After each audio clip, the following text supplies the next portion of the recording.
October 10th, 2017, Panama erupted. The earth literally shook. 86 agonizing minutes had passed. The air was thick, heavy, suffocating. Estadio Rommel Fernandez vibrated under the sheer weight of history. The red tide roared. They demanded a miracle. They needed their very first World Cup ticket. The United States trailed Trinidad and Tobago.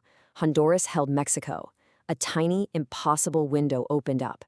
Panama needed one strike, one moment of absolute, breathtaking perfection. They chased destiny. Minute 87, Ramon Torres pushed forward. The burly defender sprinted. He ran like a veteran striker chasing his last chance. He outmuscled the Costa Rican defense. The ball dropped from the heavens. He struck it, a violent right-footed volley from 10 yards out. The net bulged. He scored. The stadium exploded in pure, unadulterated euphoria. Panama conquered the impossible. The USA crashed out. Ramon Torres became a national deity in a split second. He secured immortality. Think about the sheer weight of their past failures for a second. Do you remember 2013? They were seconds away from a playoff, only to concede twice in stoppage time. Devastating. They carried that deep, agonizing trauma for 4 long years. That trauma shattered the exact second Torres made contact. The Guardian captured the absolute chaos perfectly. They wrote, Felipe Baloy scores. Panama make history. The whole country explodes. But here's the beautiful tragedy of that 2018 Russian debut. England slaughtered them. 6-1. Absolute annihilation on the world stage. Yet, look at the stands. The fans danced. They cried tears of joy. They celebrated Felipe Baloy's single historic consolation goal like they just won the entire tournament. That right there, that defines La Maria Roja. The red tide. Pure passion. Relentless grit. They survived the fire just to feel the heat. What happened next changed everything. Section 1. The 87th minute. The miracle of 2017. 2018 delivered pure joy. 2026 demands absolute vengeance. That 87th minute miracle sparked a complete revolution. The joyful whipping boys of yesterday vanished. A new monster awoke. You have to understand their new DNA. We see a team fundamentally transformed. Physical. They break bones. They win duels. They exhaust opponents. They are a combat-ready machine now. They dominate the air.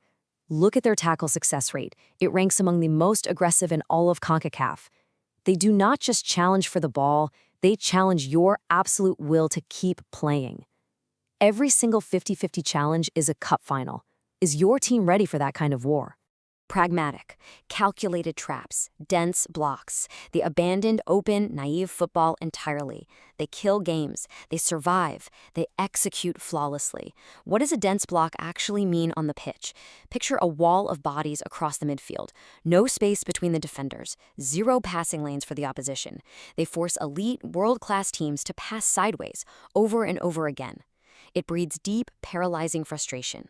They bait you into making a mistake, and when you finally blink, they punish you. It is ruthless. It is highly effective. Fearless. They fear absolutely nobody. They attack aggressively. The red tide drowns the weak. Will the world's elite survive this physical onslaught, or will they drown in the red tide? They no longer look at giants with starry-eyed admiration. They look at them as prey. They smell blood in the water. But the real story? That comes in 60 seconds. Because this massive tactical evolution did not just happen in a vacuum. It required a seismic cultural shift back home. Section 2. A baseball nation transformed, from diamonds to pitches. Decades of history dictated one undeniable truth. Baseball ruled everything. Legends swung bats, the nation cheered. Football lived entirely in the shadows. But 2018 triggered a cultural earthquake. The red tide swept away the dirt diamonds. A new religion took hold. For decades, baseball demanded heavy equipment, manicured fields, strict organization. Football? It demands nothing but a ball and open streets. Pure passion. The youth chose the streets. The traditional legacy of baseball cracked under the heavy weight of this new fever. Kids idolized Ramon Torres instead of Yankees sluggers. The beautiful game conquered the nation. The streets bred a brand new army. And hey, if you feel that same street-level passion for the beautiful game, smash that subscribe button right now. Join our squad. We live and breathe this sport just like you do. Let's grow this community together. The domestic league completely exploded. Tauro FC and Plaza Amador draw massive, deafening crowds now. Flares burn bright. Chants echo through the concrete. Street football absolutely dominates the youth demographics across the entire country. Global broadcasts bring the Champions League and the Premier League directly to Panamanian screens.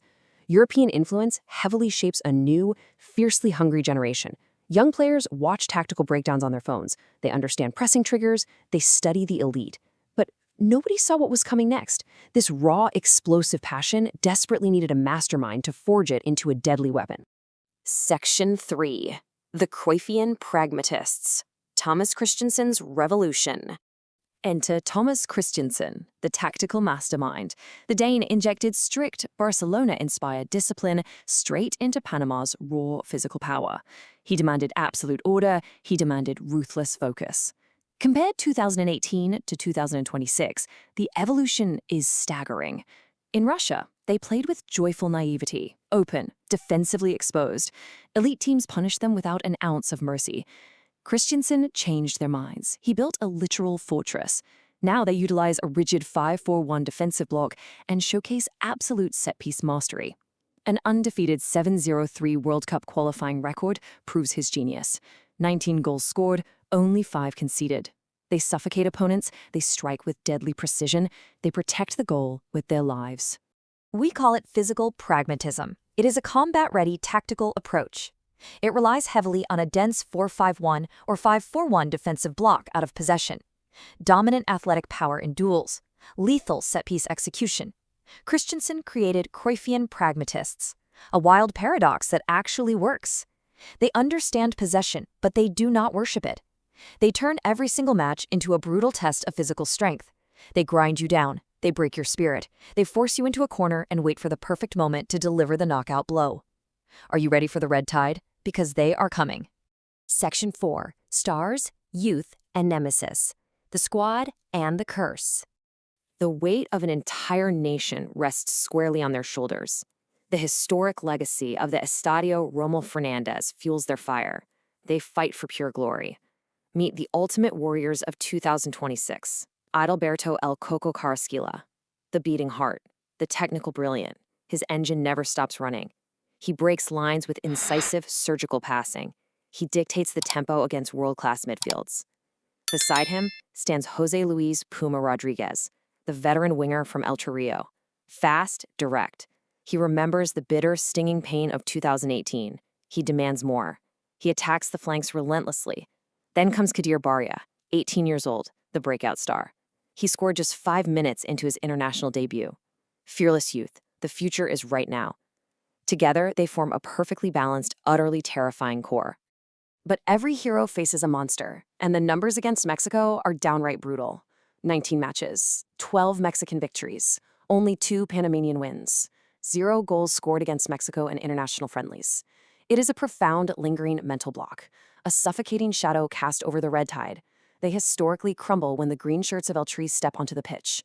They must conquer this demon. Their relentless grit demands it. They must absolutely shatter the curse to reach true greatness on the global stage. Can they finally break the spell? But here's the part nobody is talking about. Their true test lies in North America, against opponents far, far beyond their region. Section 5. Group L, the ultimate test. Vengeance in 2026. The battlegrounds are officially set in Toronto and New York. It is a brutal, unforgiving path forward. Ghana, the African powerhouse. Croatia, the 2018 finalists. Both of these crucial, back-breaking battles take place at BMO Field. But the final match at MetLife Stadium? England, the European giants. The very team that slaughtered them 6-1 back in 2018. This is the ultimate emotional opportunity. Panama wants blood. They want to prove the entire world wrong. They want to avenge that dark, humiliating day in Nizhny Novgorod. They want absolute, undeniable respect from the global footballing establishment. Will they survive the group of death or remain the whipping boys of yesteryear? I will be fearless here. They will survive. They possess a round of 16 ceiling. Their set-piece mastery is the ultimate master key. Dead ball situations are their absolute deadliest weapon against superior talent. Against Ghana and Croatia, their dense defensive block will heavily frustrate those creative midfields. They will absorb immense pressure. They will launch lightning-fast counters. They will steal vital points. And against England, expect an absolute war. A brutal, grinding, heavily physical war.